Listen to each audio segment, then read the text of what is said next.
le silence, ton allié contre-intuitif pour communiquer en 5 points. Oh là les amis, j'espère que vous allez bien, j'espère que vous êtes au top.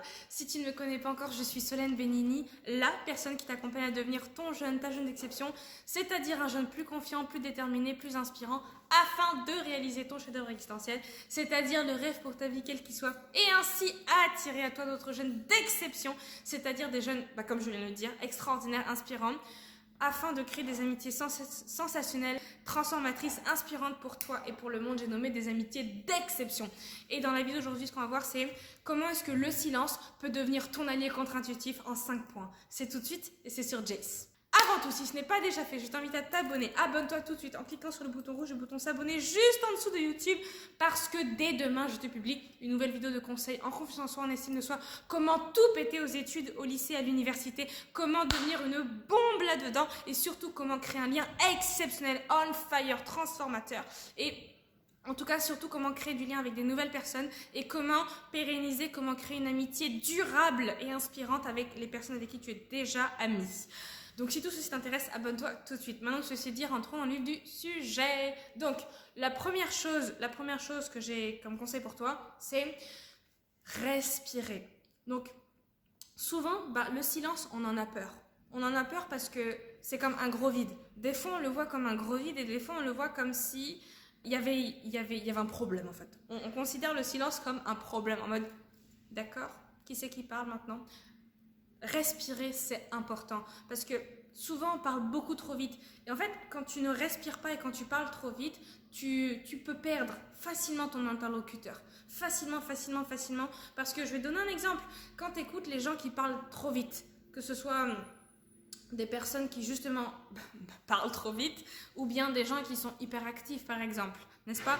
Quand les gens parlent trop vite, c'est agaçant parce que tu n'as même pas le temps de répondre, même pas le temps de comprendre, même pas le temps d'en placer une dans la conversation. Et respirer, ça te permet aussi de retrouver un petit peu le rythme de la conversation.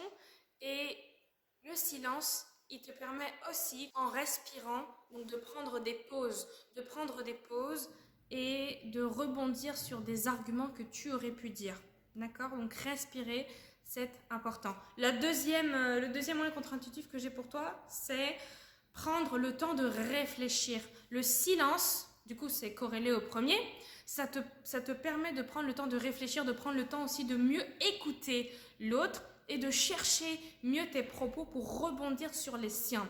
Donc, prendre le temps de réfléchir, c'est très important parce que des fois, on dit des trucs.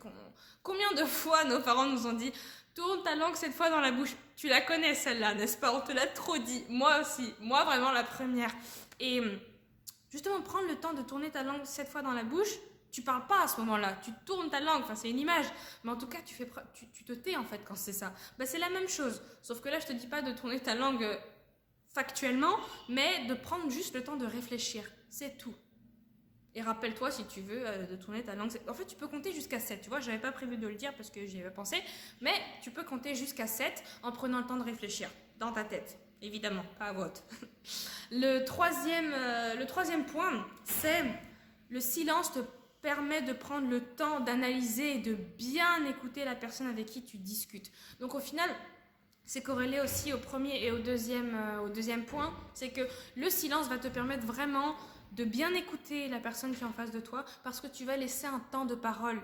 Tu vas laisser un temps de parole à l'autre donc de s'exprimer et à toi aussi de trouver de la place dans la conversation. Et le silence, il sert vraiment à ça. Il sert à trouver de la place dans la conversation, que ce soit pour toi ou que ce soit pour l'autre. Donc, c'est très important d'écouter l'autre. Et en vrai, prendre cette pause-là et ce temps-là, ça te permet aussi de t'assurer que tu as bien compris ce que l'autre te dit. Donc les silences, c'est important. Maintenant, le quatrième point sur lequel je voulais te partager, c'est le silence te permet de prendre le temps de poser des questions pour être sûr d'avoir bien compris les propos de la personne. Donc pareil, donc là, c'est surtout par rapport à la reformulation. Donc la personne va te dire quelque chose, donc ton ami va te dire quelque chose, ou même ta famille ou quelqu'un d'autre. Le silence va te permettre d'écouter et de dire, d'accord, donc si j'ai bien compris, blablabla. Okay. Et ça, c'est parce que tu as pris un temps de réflexion, tu as compté jusqu'à 7 dans ta tête, et puis tu peux reformuler en reprenant les propos de la personne. Le cinquième point que je voulais te partager, c'est que le silence te permet de récupérer le rythme de la conversation quand tu es en train de le perdre. Pourquoi est-ce que ça te permet de récupérer le rythme? Parce que tu te rends compte que là, il faut que tu prennes une pause parce que tu vas trop vite. Tu vas trop vite. En fait, quand tu parles trop vite, par exemple, admettons, toi tu parles et tu n'as pas terminé de parler, l'autre parle en même temps. Donc, vous n'allez jamais vous comprendre parce que chacun va parler, entre guillemets, sur l'autre. C'est un peu comme un débat. Sauf qu'un débat, c'est différent. Mais dans le cas d'un débat, c'est tout le monde parle en même temps. Tout le monde parle en même temps. Fait qu'il n'y a pas vraiment de rythme dans la conversation. Ou plutôt, c'est le rythme d'un débat. Mais dans le cas d'une conversation, d'un dialogue, d'une discussion, le but n'est pas que vous soyez forcément en débat. C'est dépendamment aussi de la conversation que vous voulez avoir. Mais le silence va te permettre de retrouver la cadence. Parce que, si à un moment donné, tu te rends compte que l'un ou l'autre parle trop vite, et que vous ne vous comprenez pas, temps de pause, reformulation et reprise de la discussion. Donc les silences, c'est très important.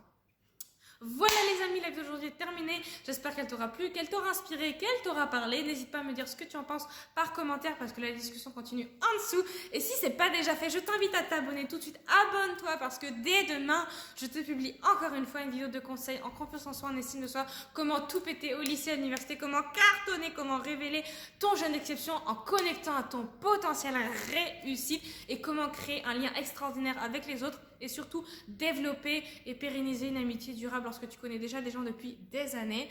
Et d'ici là, n'oublie pas que tu es une jeune exception, et que tu vas tout déchirer dans ta vie. Allons changer le monde les amis. À demain. Bye bye.